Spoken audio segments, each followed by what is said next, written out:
amados, graça e paz. Estamos começando o programa Expressão da Fé. Estreamos na semana passada e confesso que hoje eu estava bastante ansioso para estar aqui com vocês falando de um dos assuntos mais importantes para nós cristãos, que é o plano de salvação. Esse assunto é tão importante que é o principal assunto da Bíblia, né? Na realidade, ela já começa falando da salvação em Gênesis, no Éden, né? Temos uma passagem aqui em Gênesis, capítulo 3, versículo 15. Porém, inimizade entre ti e a mulher. Esse ti é Satanás, né? É o diabo. E entre a tua descendência e a sua descendência. Esta te ferirá a cabeça e tu lhe ferirás o calcanhar. Ou seja, já é uma profecia sobre a vinda do Messias. Então, Cristo, né, feriria a cabeça da serpente e ela simplesmente o calcanhar do Messias. Então, vemos que desde Gênesis, esse assunto já é iniciado em toda a Bíblia, no Novo Testamento, é com Cristo, com os apóstolos e até o Apocalipse, né? A Bíblia, ela foi escrita num período aproximado de 1.600 anos, por aproximadamente 40 autores. E todos falam de um mesmo Deus, de uma mesma salvação, né? Autores que não se conheceram, que morreram, e outros séculos depois é que vieram a falar sobre esse mesmo livro. Um livro que foi escrito em 3 idiomas, né? o grego, o aramaico e o hebraico, e em 3 continentes. Então é muito interessante que em 16 séculos, todos eles falando de um mesmo assunto, de uma forma coerente e harmônica. Eu posso até dizer que a maior necessidade do ser humano, mesmo que ele não se aperceba disso, é entender o plano da salvação de Deus, né? E por que essa salvação? Nós temos uma passagem em Romanos, no capítulo 3, versículos 23 e 24. Porque todos pecaram e destituídos estão da glória de Deus, sendo justificados gratuitamente pela sua graça, pela redenção que há em Cristo Jesus. Ou seja, todos sabem do pecado adâmico, entramos no mundo, né? O pecado entrou no mundo por Adão e todos nós, se não tivermos a graça da redenção, estaremos todos condenados. Então esse é o assunto principal da Bíblia. E eu faço questão, né? Acho necessário estar alertando sobre esse assunto. Muitas pessoas hoje vão na igreja, vão buscar uma cura, um casamento, ou melhorar de vida, e esquecem do assunto pessoal. Não que essas bênçãos não possam ser buscadas através da oração, mas precisa ter isso em mente, né? Lembrar que nós precisamos da salvação e que a nossa vida pode findar a qualquer momento. Um outro assunto hoje, eu queria lembrar, hoje eu estou aqui na TV, né? Mas esse ministério, na realidade, eu comecei em clínicas para dependentes químicos. Na verdade, nas unidades de uma grande clínica para dependente químico, pregando para esses internos. E para mim foi uma grande satisfação, um trabalho maravilhoso. Assim que eu tiver um tempo, eu quero voltar a fazer isso, porque é muito gratificante estar com essas pessoas e elas são muito carentes da palavra. E eu trouxe aqui um grande amigo, né? Na verdade, ele é proprietário da maior clínica hoje em Limeira, que é o Recanto da Paz. É um parceirão, meu amigo Denis, que inclusive foi escrivão de polícia, né? Tiramos aí muitos plantões juntos. E ele também foi interno, uma pessoa extremamente experiente. Obrigado pela sua visita, por ter aceito o nosso convite. Tudo bem, Denis? Bom dia. Tudo bem, doutor. Eu que agradeço pelo convite. É um prazer muito grande estar aqui para esse bate-papo. E hoje, né, infelizmente, hoje a droga é um dos principais problemas hoje de todo o município, né? Então, estamos aqui para conversar. Na verdade, a droga é o pior flagelo da humanidade hoje. E muitas pessoas gostariam de saber, né? Você com a experiência, porque você foi interno, você sentiu o problema, você não é simplesmente um empresário, você conhece o outro lado. O que mais preocupa os pais hoje? Um filho, quando a gente desconfia que um filho está usando droga, isso é muito comum na sociedade. Eu uso até dizer que hoje sempre um na família tem esse problema. Pode não ser um filho, mas é um cunhado distante, um primo, alguém envolvido com drogas. E eu queria saber qual a posição do pai, né? Porque o filho normalmente ele quer enganar, parei com isso, mas dá para confiar? Qual a maneira mais adequada quando um pai ou uma mãe descobre que o seu filho está usando drogas? Doutor, é bem complicado, né? Porque hoje a sociedade aí é muito, como eu posso dizer, toda juventude está aí, tudo, né? Os pais que soltam os filhos mais cedos, né? Que saem cedo de casa para ir em shopping, então essas pessoas, se pegarem amizade com algum que já está envolvido, eu acho que esse é o principal problema, né? É a amizade. Então seria controlar as amizades do filho, né? Eu acho importante. Eu tenho 2 filhos adolescentes, né? Um já praticamente adulto, e eu tenho me preocupado, até minha mulher tem me policiado nesse sentido para ver as amizades, porque muitas vezes as más companhias acabam levando. É muito fácil, né? O adolescente ele tem vergonha de não fazer certas coisas que seus amigos fazem e acabam sofrendo a influência. Mas uma vez que o pai descobre, ele constata lá, pega uma droga ou uma maconha no bolso, no fundo do bolso da bermuda. O que lhe deu? Como proceder com esse jovem? Precisa conversar, né? Eu acho que o diálogo é fundamental, né, com os filhos, né, desde cedo, conversar, explicar. Agora, se já sabe, já tem certeza que o filho está usando, aí tem que tomar providência. Não pode aceitar de forma alguma isso, porque se aceitar, o uso de droga, a pessoa, o dependente químico, ele manipula muitas pessoas, muita família, manipula demais. Então, o pai tem que ficar muito atento com essas manipulações. E não pode aceitar. Hoje tem grupos de ajuda, então tem que encaminhar para grupos, em último caso, internação, né? Quando perceber que o filho já não está tendo o controle, né, do uso, quando está já prejudicando a ele mesmo, até a outra pessoa, então tem que procurar internação. Mas eu acho que o diálogo é fundamental desde cedo, né? Porque hoje eu tenho uma unidade, que é a unidade 2, que são só de menores. Doutor, 11 anos, 12 anos, tudo usando droga. Então, e a maioria desses casos, a família, como que pode um menino de 11 anos usar droga? É porque estava na rua. Então, eu acho que a conversa é o principal ponto-chave aí de conseguir fazer com que... Manter o diálogo, né? Você falou da idade, até eu vi na Rua Aurora, em São Paulo, acho que era do 3º DP, crianças de 7 anos usando crack. É uma situação deprimente, né? Mas não pensem não, que só com 12 anos tem... Aí nas grandes capitais nós temos jovens, muito jovens ainda, usando droga e já nesse mundo da perdição. Quantos internos hoje tem a clínica, Denis? Hoje nós estamos com 10 unidades, né? Então, no total, a gente está cuidando de cerca de 430 pacientes. São 2 clínicas exclusivas para mulheres, tem uma exclusiva para adolescentes e as outras masculinos adultos. Então é clínica, ou seja, tem que ter uma equipe médica. Como que funciona essa parte? Hoje nós temos um Dr. Ivan, que é nosso psiquiatra, tem o Dr. Joaquim Raposo, nosso clínico, tenho várias psicólogas, enfermagem, eu tenho terapeutas. Nós trabalhamos com o programa dos 12 Passos, né? Então, tem uma forte equipe dos 12 Passos.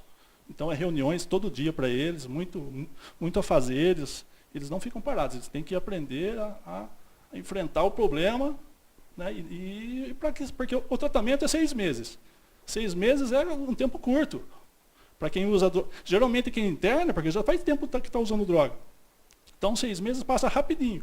Essa pessoa tem que aproveitar de tudo lá para conseguir sair depois e se tornar uma outra pessoa, né? Não precisar mais usar droga. É verdade. E nesse tempo, quando nós estivemos lá pregando nas unidades do Recanto da Paz, e eu vi como eles são carentes, né? Como eles precisam da palavra. Tinha até um pastor, olha que interessante, né? Um pastor evangélico que acabou caindo no vício. Vezes eu o convidava a fazer a oração, mas eu senti eles muito ávidos disso da palavra. E a porcentagem, a recuperação é boa? Qual que é a porcentagem de recuperação desses jovens? Bem, infelizmente é baixo, não vou falar que é alto, né? A gente, uma estatística aí, né, que de 20%, máximo 20% conseguem recuperar. Aí os demais recaem e depois voltam para a internação, né? Porque depois que recai...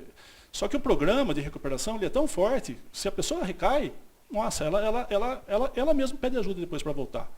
Porque eu acredito na cobrança espiritual, né? Tem uma cobrança espiritual, porque ela conhece o programa, conhece Deus, conhece o lado sem droga. E o lado sem droga é maravilhoso, né? Então, por algum motivo, a pessoa volta a usar. Então, daí fica tudo mais... Dizem que a recaída ela não faz parte do tratamento, mas muitos que insistem acabam vencendo, né? Mas a gente já vai voltar, nós estamos com esse nosso tempo esgotando já do primeiro bloco, e nós vamos aí para os parceiros. Não sai daí não, daqui a pouco nós voltamos.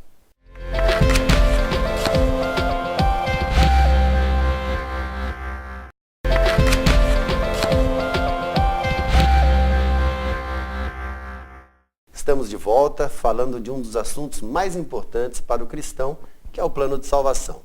Tem uma passagem que eu gosto muito, que está em Salmos, capítulo 90, versículo 10, e que diz o seguinte: a duração da nossa vida é de 70 anos, e se alguns, pela sua robustez, chegam a 80 anos, a medida deles é canseira e enfado, pois passa rapidamente e nós voamos.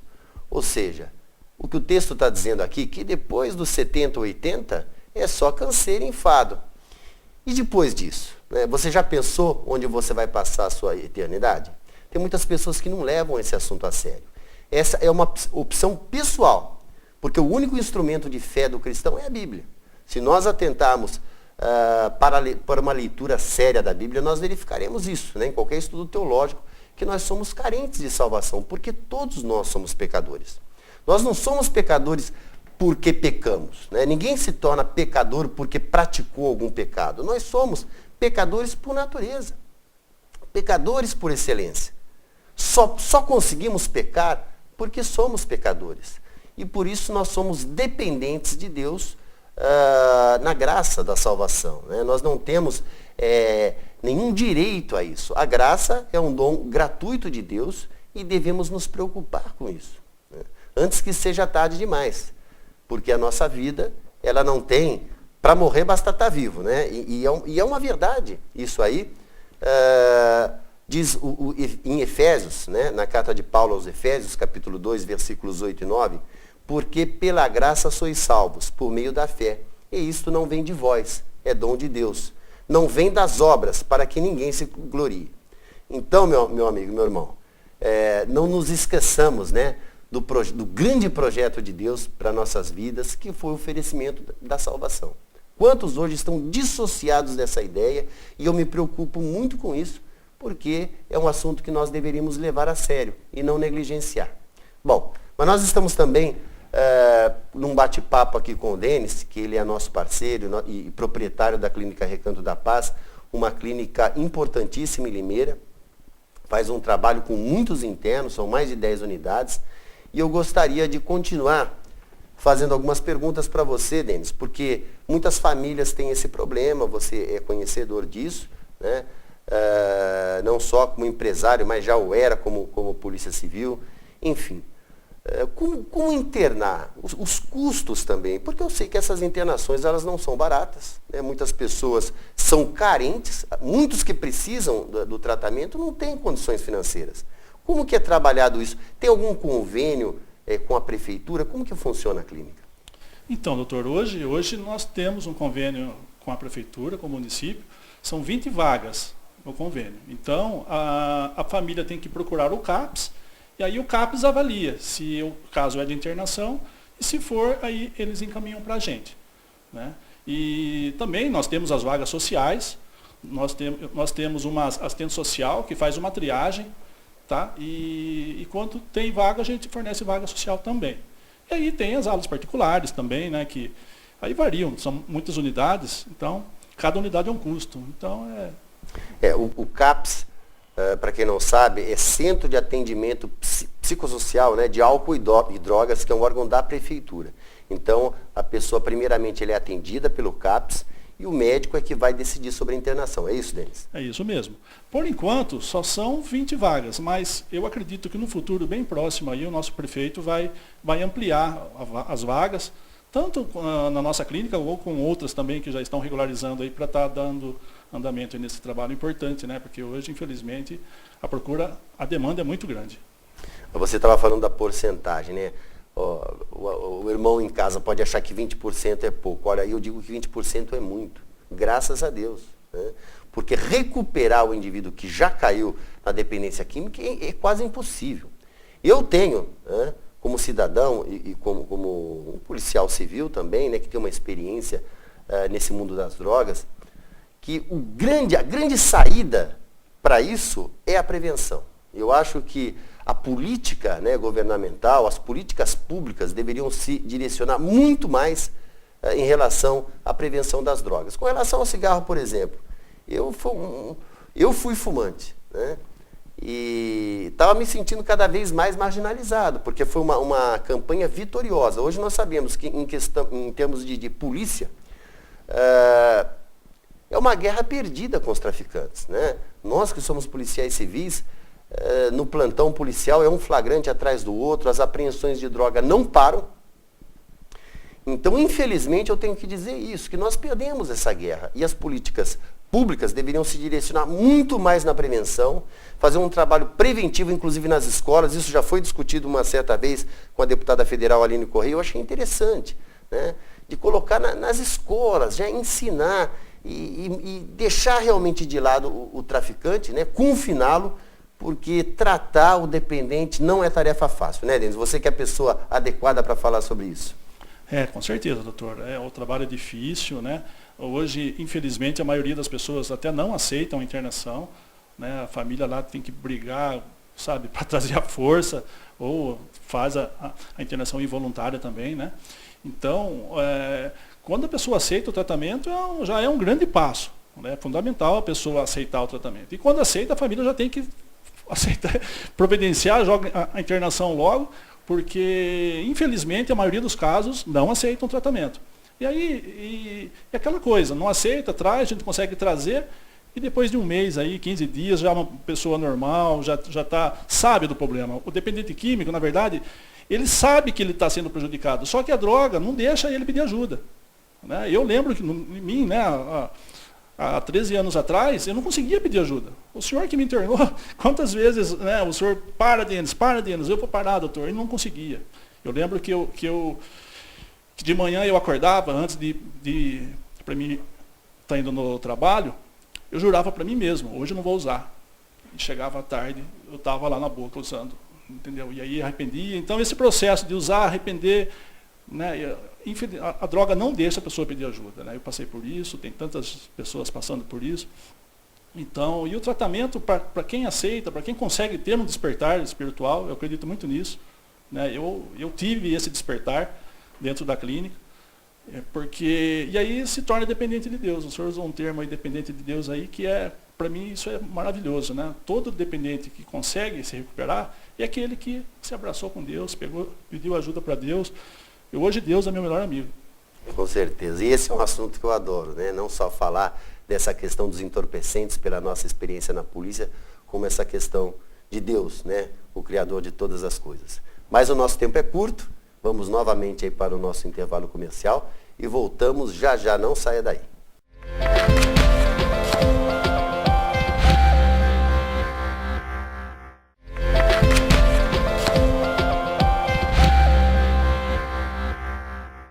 Estamos de volta aqui num bate-papo gostoso com meu amigo Denis, ex-policial civil e que hoje é proprietário da clínica Recanto da Paz, a mais conceituada e maior clínica para cuidar dos dependentes químicos. Denis, eu sempre ouvi dizer que não só o interno precisa ser tratado, mas a família do interno, porque o indivíduo que é dependente químico, ele causa muitos problemas para a sua família. Ela não deve ser tratada. Como que a clínica vê essa questão da família do interno? Doutor, o senhor está num ponto crucial da recuperação do dependente químico. A família precisa participar. A família precisa mudar, precisa entender da doença, da adicção, da dependência química. Porque a família é fundamental. Para onde o interno fica 6 meses na clínica, a hora que volta, vai para a família. Então a família tem que saber lidar com o paciente, saber lidar com o seu filho, com o seu ente. Então, e nós também fazemos um trabalho com as famílias, né? No nosso escritório aqui na rua José Fracalossi, 119, na Vila Camargo, ali toda quinta-feira, às 8 horas da noite. Os nossos terapeutas, as psicólogas, a gente se reúne e é um bate-papo lá super interessante, fundamental para a família tá conseguindo lidar com o seu filho na hora que ele sair, né? É super importante. E eu estou falando aqui com você, mas eu confesso, Denis, que você foi uma grande bênção de Deus, né? E eu ter tido o privilégio de interná-lo. Isso não é ação do ser humano, né? Isso é uma ação de Deus. Mas eu entendo que Deus tinha um propósito na sua vida, porque você era um interno, teve quase problemas aí com investigadores da Delegacia de Entorpecentes, na época, quando eu era titular da unidade. No entanto, você acabou se tornando um entusiasta, né, do NA, do Narcóticos Anônimos, participando de conferências, fundou, né, essa clínica, hoje a mais conceituada e maior clínica de Limeira, com 430 internos, é muito interno. Então é uma grande honra, né, para mim, mas a gente tem que deixar, de fato, o egocentrismo de lado, porque essas ações não são nossas, né? Quem somos nós? Nós não somos nada, né? Somos miseráveis e totalmente dependentes de Deus. Na verdade, essa é uma ação divina na sua vida e, com certeza, você é uma pessoa que está sendo usada, eu acredito, como instrumento de Deus para salvar outras vidas. Como que você coloca essa questão da religiosidade, da espiritualidade no tratamento? Você considera isso importante, fundamental? Qual a sua visão sobre isso? Doutor, com certeza. A espiritualidade, ela é fundamental. Veja bem, nós acreditamos que a doença, ela é espiritual. Então, só é combatida com Deus. A pessoa tem que acreditar em Deus. E aí da importância da família também seguir uma religião, né? Fazer orações. Isso faz parte. Então, porque eu acredito muito nisso, né? E doutor, todo dependente químico são pessoas boas, são pessoas de coração bons, são pessoas que são ótimas nos seus trabalhos, independente do que ele faça. Então, são os melhores em tudo, doutor. Isso aí é uma característica do dependente químico. Então, e a religião tem que ter, né? Hoje nós trabalhamos com o programa de 12 Passos, esse programa dá liberdade para cada um ter o seu Deus, né? A sua religião. E por isso que deu certo também, né? Então nós acreditamos muito nisso e a gente bate muito nisso, né? Para acreditar em Deus, para a família ter uma religião, para dar certo, né? E sem nenhuma demagogia.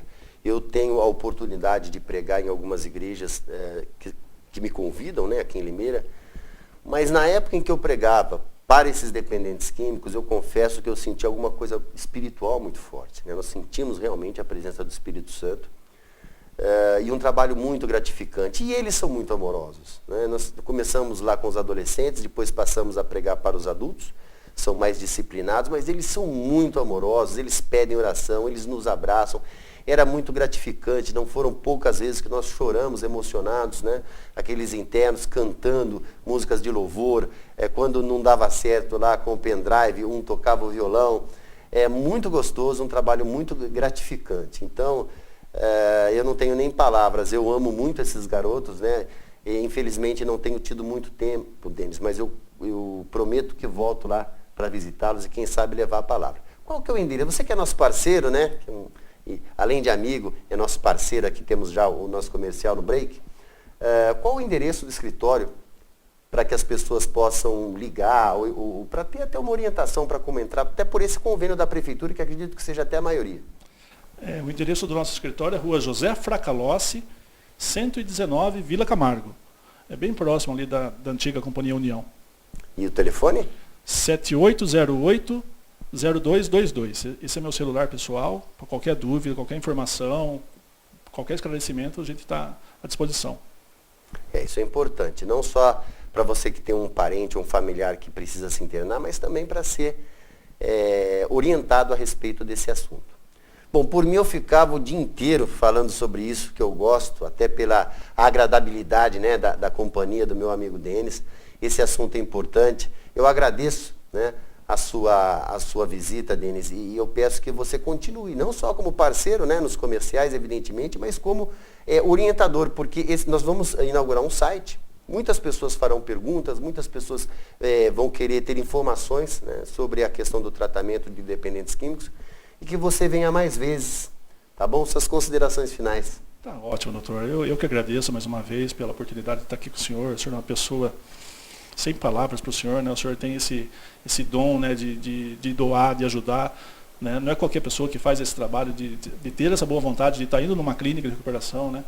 De estar indo lá, levar a palavra, dar um carinho, né? Isso faz a grande diferença no tratamento. Então é isso, doutor. Estamos à disposição. Eu agradeço. E é muito gratificante. Infelizmente, o nosso tempo já acabou e aguardo vocês na semana que vem. Até lá.